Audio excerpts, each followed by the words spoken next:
여수의 한적한 바닷가, 엑스포 부두에서 조금 떨어진 오래된 횟집에서 시작되는 이야기입니다. 오늘도 여느 때와 다름없이 관광객들과 지역 주민들로 북적이는 이곳에서 한 남자의 운명이 뒤바뀌는 순간이 찾아왔습니다. 55세의 이현우는 지역건설 공사 관계자들과 늦은 저녁 식사를 위해 이곳을 찾았습니다. 통유리창 너머로 보이는 새까만 바다와 반짝이는 야경이 식사 자리를 더욱 근사하게 만드는 곳이었죠. 현우는 이곳이 낯설지 않았습니다. 20대 시절 여수에서 첫 건설 현장을 맡았을 때 자주 찾던 곳이었으니까요. 그때는 작은 포장마차 수준이었던 이곳이 이제는 여수에서 제법 알아주는 맛집이 되어 있었습니다. 옛날 생각에 잠겨 창밖을 바라보는 현우의 귓가에 흥겨운 웃음소리가 들려왔습니다. 수조 속 생선들이 힘차게 헤엄치고 주방에서 들려오는 칼질 소리가 식욕을 자극하는 그때 현우의 시선은 음식이 아닌 다른 곳에 머물러 있었습니다. 왼쪽 다리를 절뚝거리며 걷는 한 여성 종업원. 28살 정도로 보이는 그 여성의 걸음걸이는 마치 타고난 듯 불편해 보였지만 능숙하게 테이블을 오가고 있었습니다. 여기 도미회 나왔습니다. 신선한 돔이 들어와서 특별히 준비해드렸어요. 종업원의 맑은 목소리가 들려오자 현우는 흠칫 놀랐습니다. 그 순간 그녀의 목에 걸린 진주 목걸이가 현우의 시선을 사로잡았습니다. 27년 전 자신이 애인이었던 여자에게 선물했던 그 목걸이. 진주 3개가 삼각형 모양으로 배열된 독특한 디자인의 그 목걸이는 세상에 단 하나뿐인 수제품이었습니다. 현우의 손에 들고 있던 술잔이 살짝 흔들렸습니다. 분명 그 목걸이였습니다. 당시 막 건설회사에 취직해 받은 첫 월급으로 무리해서 산 것이었죠. 여수 구시장의 작은 귀금속점에서 주문 제작한 것이라 이 세상에 단 하나뿐인 디자인이었습니다. 현우의 심장이 점점 빠르게 뛰기 시작했습니다. 혹시 그 목걸이? 현우의 떨리는 목소리에 종업원이 고개를 돌렸습니다. 그녀의 이름표에는 서미라라고 적혀 있었습니다. 현우는 순간 숨을 쉴 수가 없었습니다. 어머니께 받으신 건가요? 현우가 조심스럽게 물었습니다. 미라는 잠시 현우를 바라보다가 목걸이를 만지작거리며 대답했습니다. 네, 어머니가 제게 유일하게 남겨주신 거예요. 아버지가 어머니께 선물하신 거라고 들었어요. 그녀의 말에 현우의 눈시울이 붉어졌습니다. 그의 머릿속에서는 27년 전 여수 바닷가의 기억들이 물밀듯이 밀려왔습니다. 당시 작은 포장마차를 운영하던 23세 김유진. 그녀의 환한 미소와 맑은 목소리, 둘이서 나누었던 달콤한 약속들까지.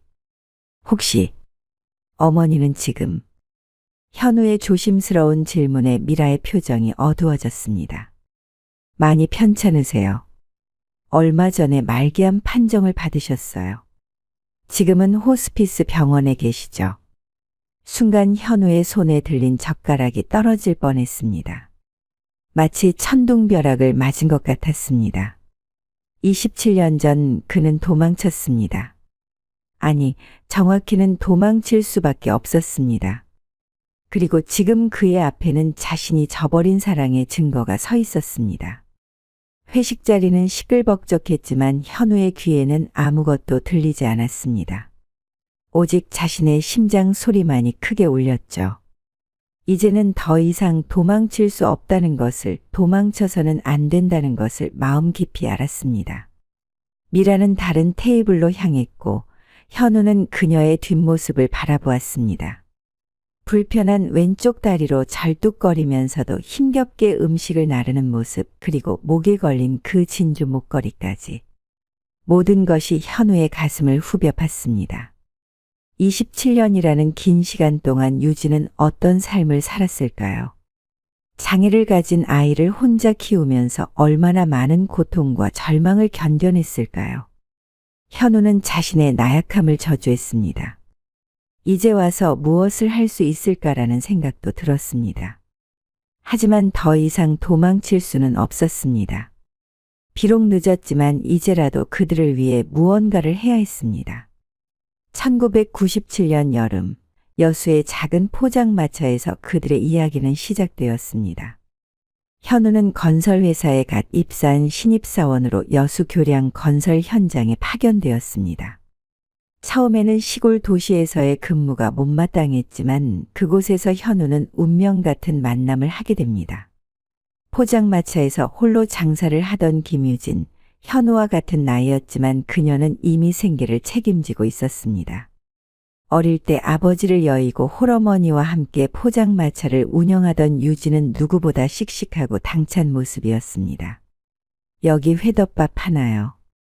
오늘은 특별히 전복도 얹어드릴게요. 유진의 밝은 목소리에 현우는 고개를 들었습니다. 검은 머리를 단정하게 묶은 유진의 눈이 초승달처럼 휘어 있었죠. 그 순간 현우의 가슴 한켠이 따뜻해졌습니다. 매일 이렇게 늦게까지 장사하세요. 네, 이 시간에 공사장 인부분들이 많이 오시거든요. 특히 저희 막걸리가 유명하답니다. 유진은 천연덕스럽게 현우의 맞은편 자리에 앉았습니다. 바다 내음과 회 썰던 비린내가 섞여 있었지만 현우는 이상하게 그 냄새가 싫지 않았습니다. 건설사 직원이시죠?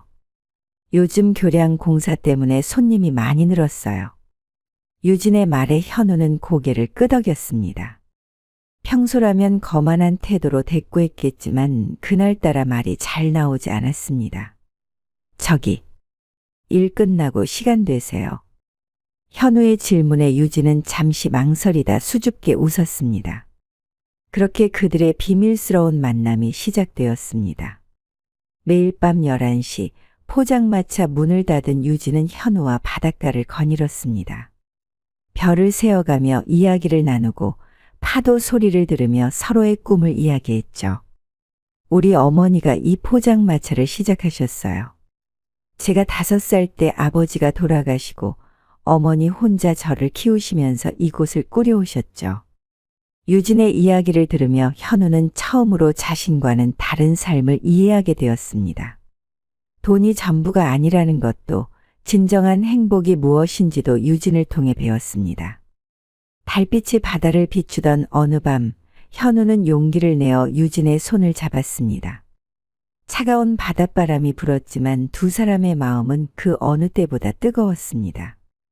유진아, 나 너 좋아해.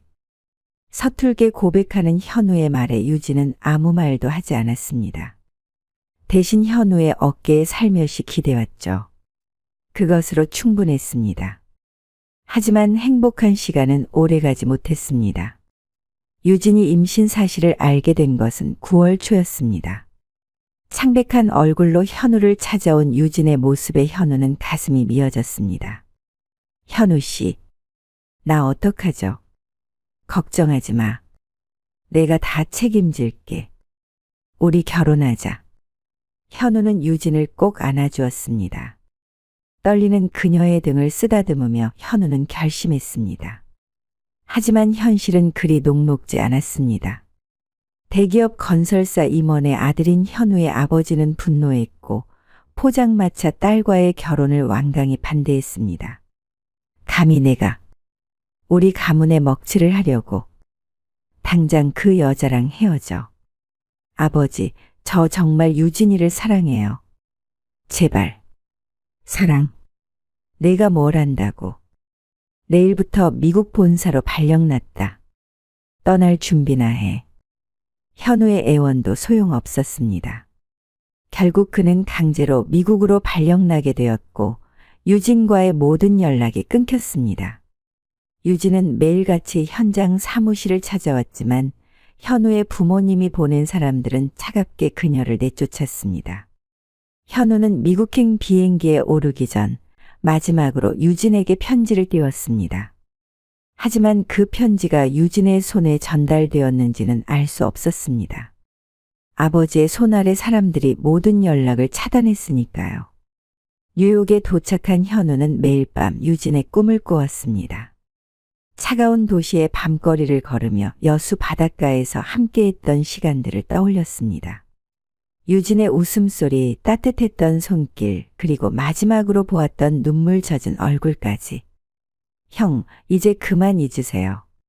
앞으로 나아가야죠. 룸메이트의 위로에도 현우는 씁쓸하게 웃기만 했습니다. 겉으로는 아무렇지 않은 척했지만 속으로는 매일 밤 유진과 태어나지 않은 아이를 생각하며 잠들었습니다. 현우는 공부에 미친 듯이 매달렸습니다.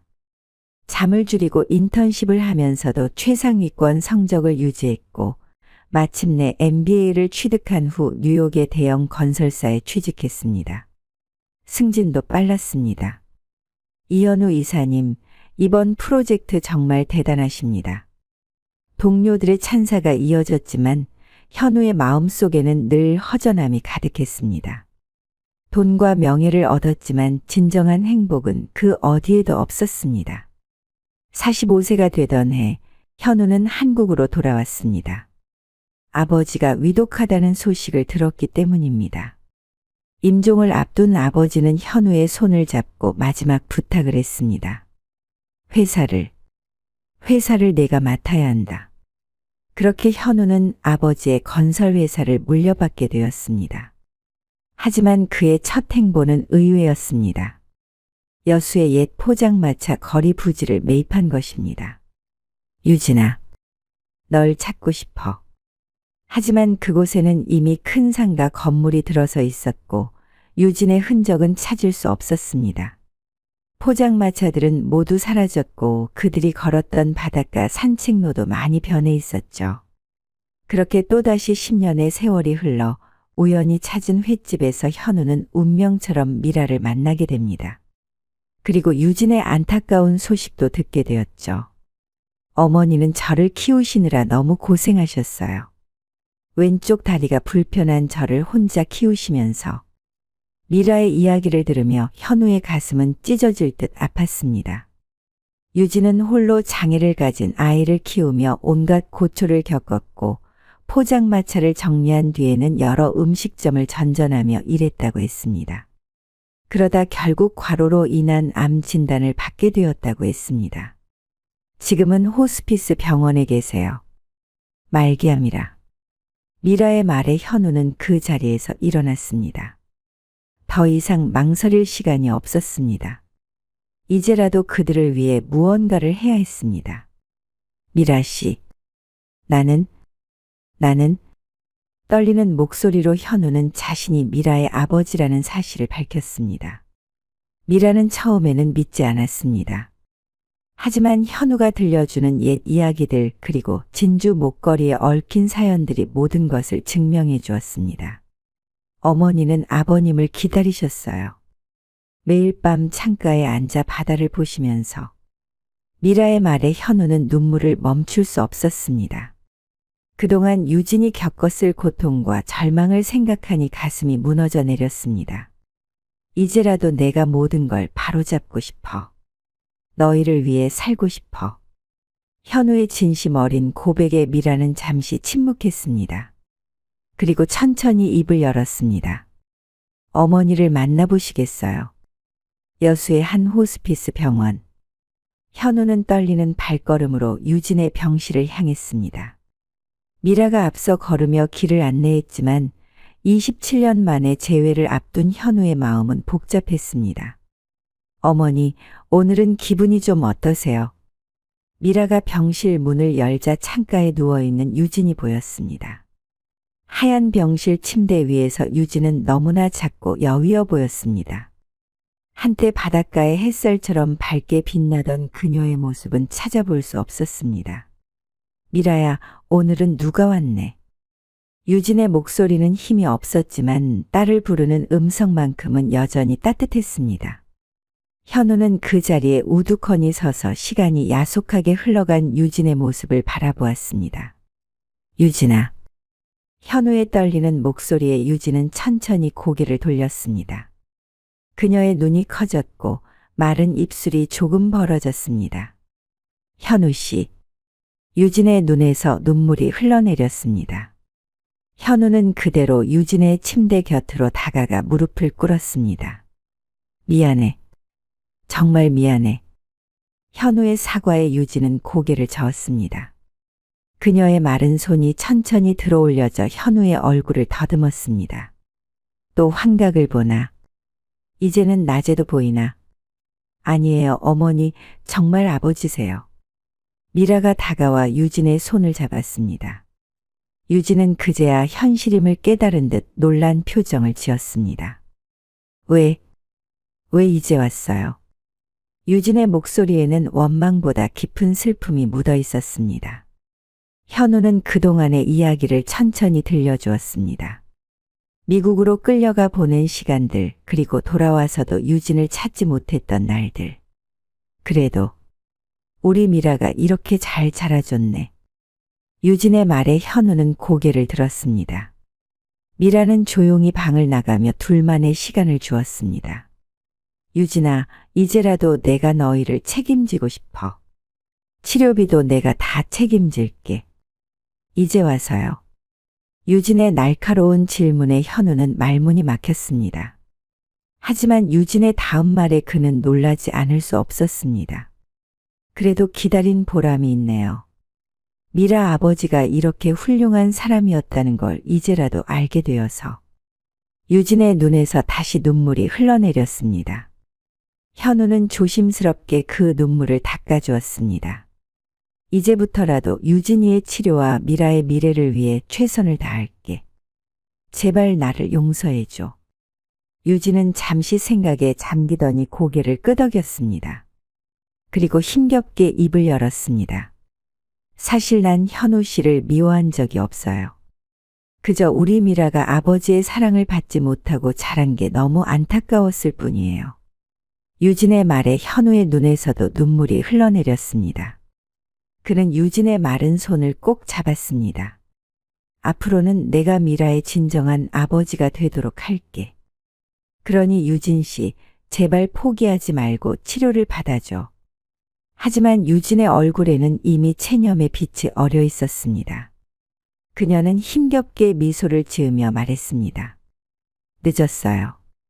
이미 암이 많이 퍼졌어요. 하지만 현우 씨가 이렇게 와준 것만으로도 감사해요. 현우는 매일 병원을 찾았습니다.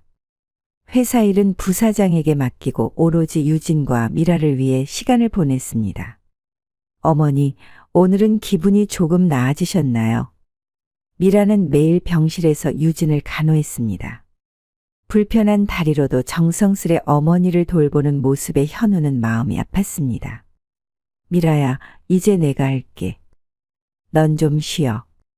처음에는 어색했던 현우의 존재가 조금씩 자연스러워졌습니다. 유진의 머리를 빗겨주고 손발을 마사지하며 현우는 그동안 하지 못했던 보살핌을 전했습니다. 현우 씨, 우리 미라 다리가 불편해요. 유진은 자주 미라의 불편한 왼쪽 다리를 바라보며 눈물을 흘렸습니다. 선천적 장애로 태어난 미라의 다리는 유진의 가장 큰 아픔이었습니다. 내 잘못이에요. 임신 중에 너무 힘든 일을 했나 봐요. 무거운 그릇들을 나르고. 현우는 유진의 말을 가로막았습니다. 그만해. 유진 씨 잘못이 아니야. 다 내 잘못이지.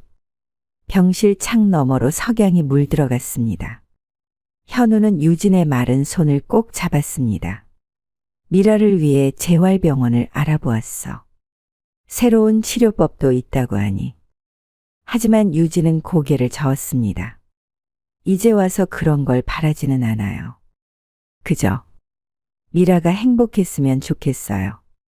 현우는 유진의 눈빛에서 깊은 모성을 보았습니다. 그토록 힘든 시간을 보내면서도 딸을 위한 마음만은 변함이 없었습니다. 어머니, 내일은 바다에 다녀오고 싶다고 하셨죠. 미라가 병실로 들어오며 말했습니다. 유진의 눈이 반짝였습니다. 그래. 마지막으로 바다를 보고 싶어. 현우는 의사와 상담했습니다. 유진의 상태가 많이 좋지 않았지만 의사는 짧은 외출을 허락했습니다. 병원 장례식장에는 차가운 바람이 불었습니다. 유진의 영정사진 속 환한 미소가 문상객들을 맞이했습니다. 현우는 상주 자리에 앉아 고개를 숙인 채 움직이지 않았습니다. 아버지, 조문객들이 오셨습니다. 미라의 목소리에 현우는 천천히 고개를 들었습니다. 그의 눈은 붉게 충혈되어 있었습니다. 밤새 눈물을 흘렸지만 이제는 더 이상 눈물이 나오지 않았습니다. 미안하구나. 내가 좀 더 일찍? 미라가 현우를 막았습니다. 이제 그만하세요. 어머니도 원망하지 않으셨잖아요. 장례는 3일장으로 치러졌습니다. 유진의 마지막 가는 길에는 그녀가 일하던 횟집 사람들도 찾아왔습니다. 사장님이 얼마나 착한 분이었는지 우리 모두 잊지 못할 거예요. 동료들의 말에 미라는 고개를 숙였습니다. 유진은 마지막까지도 모두에게 사랑받는 사람이었습니다. 화장을 마치고 바다에 유골을 뿌리는 날 하늘은 유난히 맑았습니다. 현우는 미라의 손을 잡고 바다를 바라보았습니다. 어머니가 항상 그러셨어요. 언젠가는 이 바다로 돌아가고 싶다고. 장례를 마치고 일상으로 돌아가는 것은 쉽지 않았습니다. 현우는 미라에게 함께 살자고 제안했지만 미라는 고개를 저었습니다. 아직은 시간이 필요해요. 현우는 미라의 마음을 이해했습니다. 27년의 시간은 쉽게 메울 수 없는 깊은 골이었습니다. 그래도 가끔은 연락해도 될까? 현우의 조심스러운 물음에 미라는 살짝 미소 지었습니다. 네, 그 정도는 괜찮을 것 같아요. 그렇게 새로운 관계가 시작되었습니다. 처음에는 서로 어색했지만 점차 마음의 거리가 좁혀졌습니다. 아버지, 이번 주말에 시간 되세요. 어머니 산소에 다녀오려고 하는데. 미라의 연락을 받으며 현우는 마음이 따뜻해졌습니다. 비록 늦게 찾은 딸이지만 이제는 그녀를 위해 살아갈 이유가 생겼습니다. 현우는 회사 일도 줄이고 미라를 위한 시간을 만들었습니다. 미라의 불편한 왼쪽 다리를 위해 최고의 재활병원을 알아보았고 그녀의 미래를 위한 계획도 세웠습니다. 아버지, 제가 공부를 더 하고 싶어요. 물리치료사가 되고 싶어요. 미라의 말에 현우는 기쁜 마음으로 동의했습니다. 다른 장애인들을 돕고 싶다는 미라의 꿈이 자랑스러웠습니다. 사계절이 바뀌고 현우와 미라의 관계는 더욱 깊어졌습니다. 매주 주말이면 함께 바닷가를 찾아 유진의 이야기를 나누었고 서로의 삶을 이해하게 되었습니다. 아버지, 오늘은 제가 요리해 볼게요.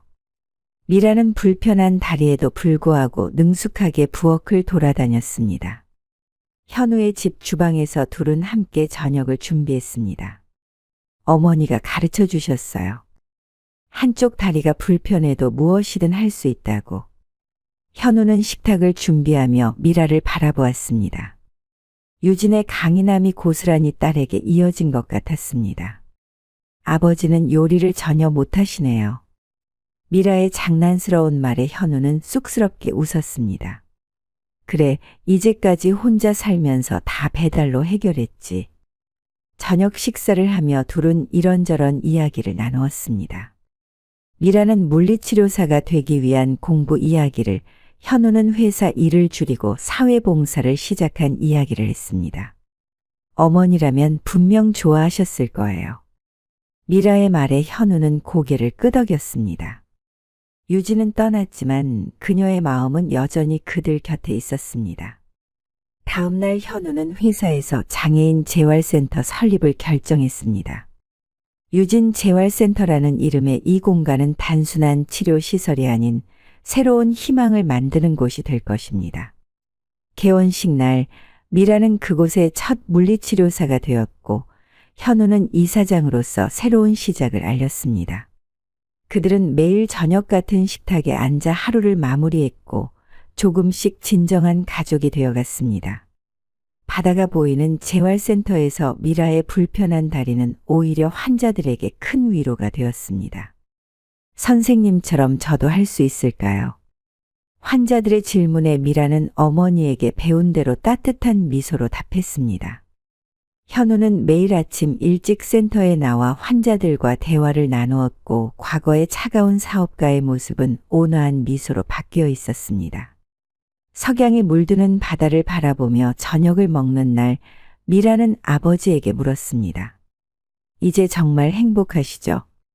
그래, 이제야 진정한 행복이 뭔지 알게 됐어. 현우는 창밖 하늘을 바라보며 마음속으로 속삭였습니다. 유진아, 이제는 안심해도 돼. 우리가 잘 살아갈 테니.